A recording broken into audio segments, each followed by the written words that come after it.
इसी स्टोरी में आपको ऐसी गाइडेंस मिलेगी कि आपको बहुत सारे क्वेश्चंस के आंसर अपने आप मिल जाएंगे, आपको पता भी नहीं लगेगा। तो ध्यान से सुनना।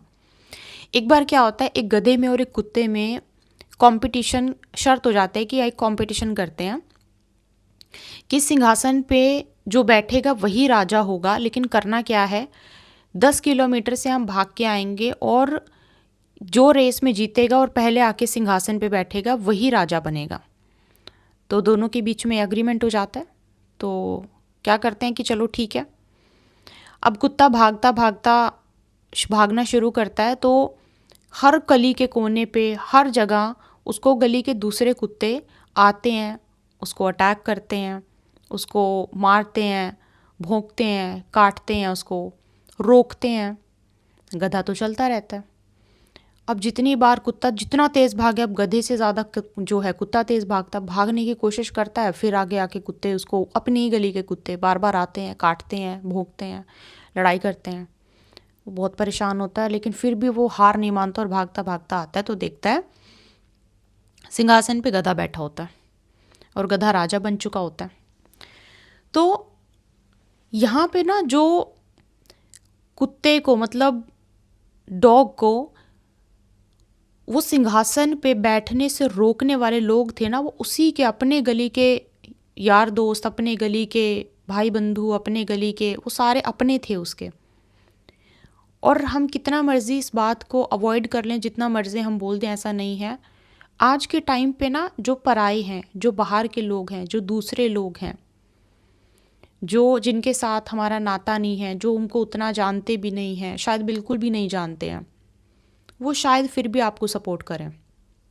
वो शायद फिर भी वो आपकी तकलीफ़ को समझें, आपकी तकलीफ़ को जाने, बिना आपको जज करे आपकी प्रॉब्लम को सुने, बिना आपको जज करे आपकी प्रॉब्लम को समझें।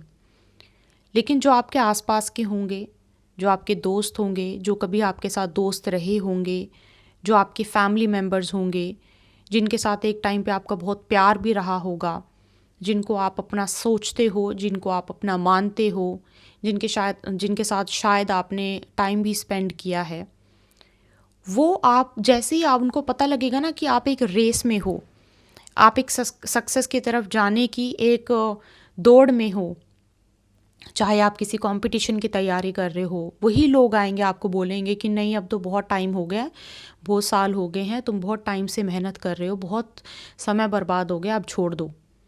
वही लोग हैं जो बोलेंगे आपको कि कोई बात नहीं, सेटल कर लो, थोड़ा प्रॉब्लम है, शादी में तो होता है, ये है, आप इतने सालों से सहन कर रहे हो और सहन कर लो, इसके सिवा कोई ऑप्शन नहीं है। वो लोग आपको वही बोलेंगे।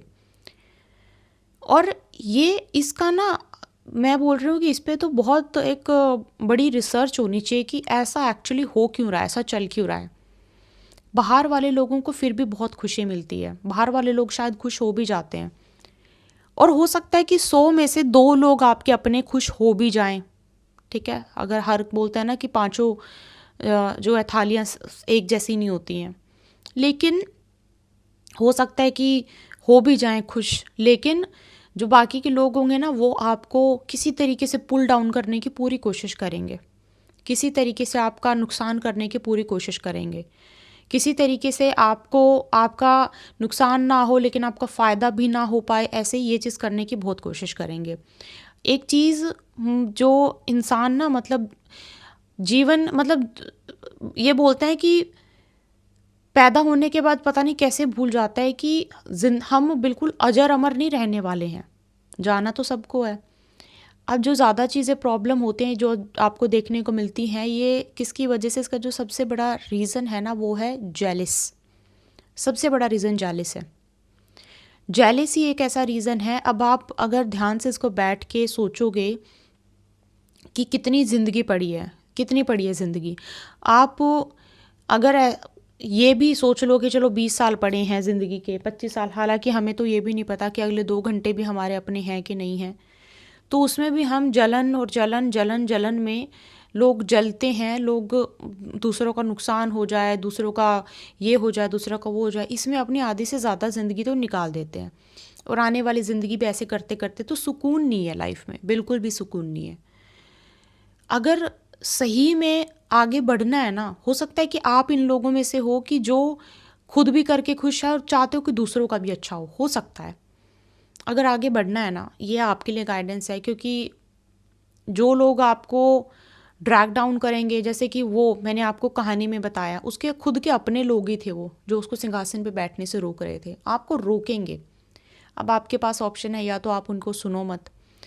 दूसरा है कि जब आप किसी सफ़र पे निकलो, ये बहुत इंपॉर्टेंट है, जब आप किसी सफ़र पे निकलो आपको पता है कि आपको एक सर्टेन टाइम में उस जगह पर पहुंचना है, तो भाई जवाब तो दो ही मत, रुको मत, जवाब मत दो, चलते रहो। क्योंकि फाइट बैक करने में इतना टाइम निकल जाएगा। फाइट बैक करो, लेकिन तब करो जब आप अपने जब आप उस सिंहासन पे पहुंच जाओ ना, तब करो फाइट बैक। और आपको फाइट बैक फिर अकेले भी नहीं करना पड़ेगा, आपके साथ बहुत लोग खड़े होंगे उस टाइम पे, क्योंकि ये लोगों की फितरत है। सिंहासन पे बैठ जाओगे तो 4 लोग आपके आसपास आके अपने आप से खड़े हो जाएंगे। इसी वजह से ना फाइट बैक वाली एनर्जी में इस सफ़र पे मत चलो, क्योंकि लोग आपको बार बार बोलेंगे नहीं ऐसा मत करो, नहीं ऐसा मत करो। जैसे मेरे क्लाइंट थे और ही इज़ वेरी, मतलब बहुत ऑलरेडी उनका बहुत नाम है, और वो किसी इलेक्शन में अभी उनको टिकट मिली है, और मैं ऑफ कोर्स अगर कुछ हुआ तो मैं ज़रूर अपने चैनल पे ज़रूर डालूंगी, विद फ़ोटो डालूंगी। लेकिन वो मुझे बता रहे थे थोड़े दिन पहले कि उनके ऊपर इतने क्वेश्चन मार्क क्रिएट हुए, इतने क्वेश्चन मार्क लगे, हालांकि उनके बहुत अच्छा योग है उनके उसमें कि वो इलेक्शन जीतने के भी बहुत अच्छे योग हैं, लेकिन लोगों को बहुत डाउट है कि ऐसे कैसे, मतलब ये तो बड़े नॉर्मल से घर का लड़का है, कोई बहुत वो नहीं है, फादर भी, तो बहुत क्वेश्चन मार्क खड़े हुए तो लोग। और सबसे बड़ी बात है उसके खुद के परिवार वाले, खुद के आसपास वाले, जो जिनके साथ उनका उठना खाना पीना सब कुछ उनका रहा है, उनके क्वेश्चन मार्क। और मैं उनको स्टार्टिंग में बोल चुकी हूँ, हाई चांसेस हैं कि यही लोग हैं जो आपको सपोर्ट नहीं करेंगे। आप लिख लो, यही लोग नहीं सपोर्ट करेंगे, बाकी शायद आपको पूरा गांव सपोर्ट कर दे, यही लोग नहीं सपोर्ट करेंगे। तो ये सिचुएशन, इसको तो एक्सेप्ट करके चलो, इसको एक्सेप्ट करो कि ये ऐसा ही रहेगा। तो इसमें ना आप रिवर्ट बैक मत करो, फिलहाल तो यही आपके लिए काम बहुत। रिवर्ट बैक करो जब मैंने उनको बोला रिवर्ट बैक करो जब इलेक्शन जीत जाओ, रिवर्ट बैक बीच में मत करो, क्योंकि उसमें आपका टाइम वेस्ट होगा, और जहाँ पे आपको 2 दिन में पहुँचना होगा तो वहाँ पे आपको 2 के 4 दिन लग जाएंगे। ठीक है। सो ये आपको रीडिंग, ये आपको गाइडेंस तब मिलेगी जब आपकी लाइफ में ऐसी कोई सिचुएशन चल रही होगी, आप लोगों को समझा समझा के थक चुके होंगे, ये तब मिलेगी आपको। अब आपको करना है क्या, आपको पता लग गया। जो चीज़ आपसे resonated, do let me know the comment box. Personal guidance के लिए आप ईमेल कर सकते हो, जिसका link you will get in the description box. और अगर आपको टैरो कार्ड रीडिंग बुक करनी है, या फिर आपको कुंडली रीडिंग, कुंडली मैचिंग बुक करनी है, उसके लिए भी आप ईमेल कर सकते हो। आपको मिलती हूँ बहुत जल्दी, अपना ध्यान रखिए, जय माता।